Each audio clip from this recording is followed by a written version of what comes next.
ډېر کسانو پکې دا وایي چې سرجي تاسو له پکار دا چې تاسو دا ایک هم حل کړی وي نو موږ دکې هغه تسلسل په مخکې باندې بوزو اوس دا ایک ته باقي ما لفظ ختم کوم سوال دی 41 چې کوم دی 41 دا په 2 باندې په 2 باندې پوره تقسیم کړي چې باقي ته لکه ریمایندر وته وایي هغه پاتې نشي څه شي نو دې په لور چې دې طریقې موږ چې کوم خپل ځاړو استادانو زده کړو او کوم ځاړو استادان دي هغه تک کوي موږ ته چې بچي چې کله تاسو کا باقي پاتې شي او یو شی نه حل کیږي اته وای چې زه اوس په مخ کې باندې پوزما پوره حل کوم نو دې دلته کې وا ځان نه صفر واچي او برابر اشاریه ولګي دا به زموږ مشرانو مونږ ته وي زه دا سوال کوم تاسو ټول نه چې دا اشاریه به ولې لګي مالا جواب د ولې پکار دی دا څه لاجیک نه دی بیا خو پکار دا چې سمالی دا مثال په تور باندې دلته کې ما څه کوي انسان 100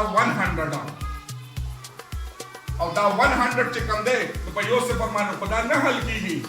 نو زه به څه کوم چې زه بل صفر راکوم نو زه به بله اشاریه لګوم بیا او کنه ستاسو د وینا مطابق دا خبره شي چې یاره استاد نه یو ځل اشاریه ولګوله نو اشاریې نه بعد په 16 صفران لګول غواړې نه هغه لګولی شي نه کوم ځای کې لګولی شي دا هغه ټیکنیکلی پوینټ دی چې ته ماته وایي چې استادجي دلته کې به بیا اشاریه نه لګې ته به دلته کې اوسني وخت کې چې کوم دی دا بله انسان کوزې نو ته به بله صفر ولګې آیا زه به دا طریقه کوم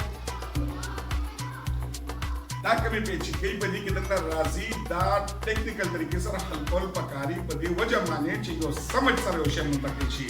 راځئ دې سوال ته واپس راځو زموږ جواب دا راغلی همونږ حل کړ او موږ څخه پاتې شو ایک نه حل کېدو په وجه باندې موږ بره صفر ولګو په دې وجه هغه سټپ وکړه په دې کې نه هغه سټپ موږ نه کوو موږ بره صفر ولګو اوس زه دا وایم چې دا ایک زه مکمل ختمول غواړم لکه دې اصول دا دی چې په سوال کې دننه آلریډي اشاریه موجود نشته خو د ریاضي اصول دا دی چې د ایک نه والے تر 9 پورې کوم انسي دي دې سره مخکې اشاریه موجودي خو موږ ته نه ښکارېږي څنګه چې هوا موجود ده او زه یې محسوس کولی شم خو ښکارېږي نه دقه شانتې اشاریه موجودي دې نه مخکې پلس نشان موجودي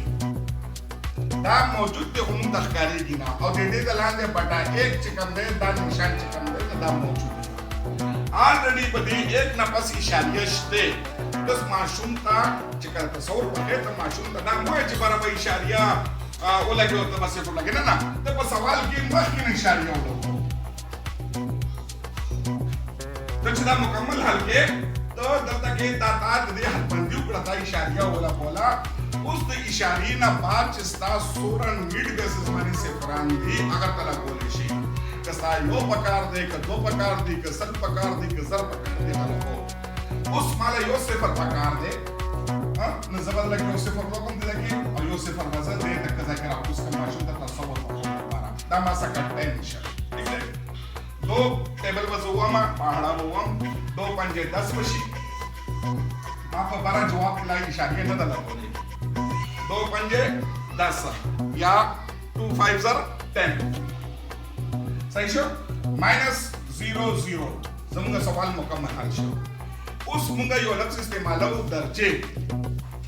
آیا په سوال کې موږ څنګه څو درجه باندې اشاریه ده په سوال کې موږ څنګه وګورئ 1 درجه باندې لیفٹ ټو رائٹ ټو لیفٹ موږ چې سماله درجه هغه کو کنه دا هغه سایډ نه دا څنګه نه بلکې اشاریه چې کوم شروع شو دینه بعد چې سوره انسی هغه موږ دغه درجه شمارو موږ څنګه په دې سوال کې صرف یو درجه ده چې یو درجه نه په جواب کې به هم د رائټ سایډ ته موږ 1 درجه باندې اشاریه وکړو دا دې صحیح طریقې کار دی جو سوال حل کولو زمونږ آنسر موږ څنګه راغی 20.5 صحیح شو دا موږ څنګه مکمل دا کسر اشاریه کې دا اس طریقې سره دا دې جواب